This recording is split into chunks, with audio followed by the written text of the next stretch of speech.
Hi hello sisters எல்லாருக்கும் good morning and happy day. நான் இன்றைக்கி என்ன பண்ணேன்னு பார்த்தீங்கன்னா, நான் வந்து எப்போயுமே சரி நியூஸ் பேப்பர் எனக்கு வாங்குகிற பழக்கம் இருக்குது. அதனால் அந்த பேப்பரை வந்து கட் பண்ணி வந்து அதில் சமையலுக்கு இது இருந்துச்சுன்னா அதை கண்டிப்பாக கட் பண்ணி எடுத்து வச்சுப்பேன். இன்றைக்கி வந்து அது எல்லாத்தையும் எடுத்து ஒதுங்க வச்சுக்கிட்டு இருந்தேன். ஸோ அப்போ தான் சரி ஏதாவது டிஷ்ஷஸ் பண்ணலாமே பார்த்து நைட்டு பிள்ளைகளுக்கு டிஃப்ரெண்ட்டாக பண்ணி கொடுக்கலாமே அப்படின்ட்டு பார்த்தேன். ஸோ ஃபஸ்ட்டு வந்து நைட் சாப்பாடுக்கு என்ன பண்ணலான்னு பார்த்தப்ப தான் முட்டை சாதம் வந்து எடுத்து வச்சுருந்தேன்.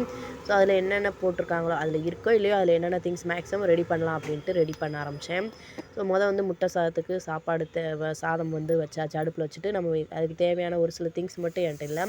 அதை மட்டும் இந்த கரம் மசாலா பொடி, மிளகு பொடி, சீரக பொடி, முட்டை இதெல்லாம் போய் எதிர்த்த கடையில் போய் நம்ம ரெகுலர் ஆனந்தண்ணா கடையில் போய் வாங்கிட்டு வந்தாச்சு. ஸோ என்னென்ன வெங்காயம், தக்காளி, பச்சை மிளகா, பூண்டு கொஞ்சோண்டு, ஒரு 2 3 பல் பூண்டு, அப்புறம் கரம் மசாலா பொடி, தனியா பொடி, ஜீரக பொடி, வத்தப்பொடி, சோம்பு, அவ்வளோதான். இது தேவையானதை வச்சாச்சு, எடுத்து ரெடி பண்ணி வச்சுட்டேன். ஸோ அதுக்கப்புறம் என்ன செஞ்சேன்னு பார்த்தீங்கன்னா, சாப்பாடு வடிச்சிருச்சு. ஸோ அடுத்தடுத்து கருவேப்பிலை கொத்தமல்லியில் பாப்பாவை போய் என்ன சொன்னேன், கரெக்டாக நிறையா வாங்கிட்டு வந்துட்டா. அவளுக்கு ஒரு ஹாப்பி, ஏதாவது செஞ்சு தரோம்னாலே குழந்தைங்களுக்கு ஹாப்பி ஆகிடுது. அதுக்குள்ளே ஊடால இந்த வெங்காயம் தக்காளி காப்பாற்றுறது தான் பெரிய விஷயமா இருக்குது. அதையும் விட மாட்டேன்றாங்க குழந்தைங்க.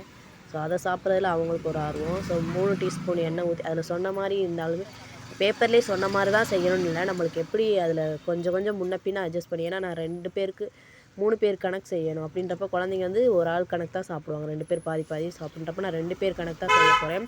அவங்க சொன்ன குவான்டிட்டிலேருந்து கொஞ்சம் கொஞ்சம் கம்மி பண்ணி தான் நான் செஞ்சேன் அந்த பேப்பரில் இருந்து போட்டதுக்கு.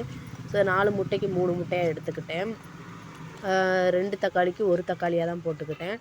அதே மாதிரி கொஞ்சம் கொஞ்சமாக தான் எல்லாத்துலேயும் அளவு குவான்டிட்டி கம்மி பண்ணி தான் 2 பேருக்கு எவ்வளோ கணக்கு வருமோ அந்த மாதிரி போட்டுக்கிட்டாச்சு. ஸோ கடைசியில் சாப்பாடு எல்லாத்தையும் போட்டு ஊடால அந்த பேப்பரை வேறு காணா போட்டாங்க, எடுத்துகிட்டு போயிட்டாங்க விளாட. ஸோ நம்மளே செஞ்சிடலாம் அப்படின்ட்டு என்ன பண்ணேன், எல்லாத்தையும் போட்டு பூண்டு, சோம்பு எல்லாத்தையும் போட்டு தாளிச்சிட்டு, தக்காளி வெங்காயம் போட்டு தாளிச்சிட்டு, கடைசியாக சாதத்தை போட்டு எல்லா பொடியும் மிக்ஸ் பண்ணி போட்டு சாதத்தை போட்டு தாளிச்சா அந்த மசாலாலாம் போட்டோடனே முட்டையும் போட்டு நல்லா வதக்கியாச்சு. அதுக்கப்புறம் சாதத்தை போட்டு தாளிச்சு கடைசி கார்னிஷிங்காண்டி கொத்தமல்லி போட்டாச்சு. ஹைலைட் என்னன்னு பார்த்தீங்கன்னா, என் பிள்ளைங்க 2 பேருக்குமே 8:45க்கு சாப்பாடு ரெடி ஆயிடுச்சு. சாப்பாடெலாம் சூப்பராக இருக்குமா, இன்னும் கொஞ்சம் லேட் ஆக்கிட்டீங்க அப்படின்னாங்க. ஸோ அதை விட என் பொண்ணு என்ன சொன்னா தெரியுமாங்க, எனக்கு அது நல்லா இருக்குன்ற கட்டில் அவங்க 2வது தடவை வாங்கி சாப்பிட்றப்பே தெரியும் நல்லா இருக்குன்னு.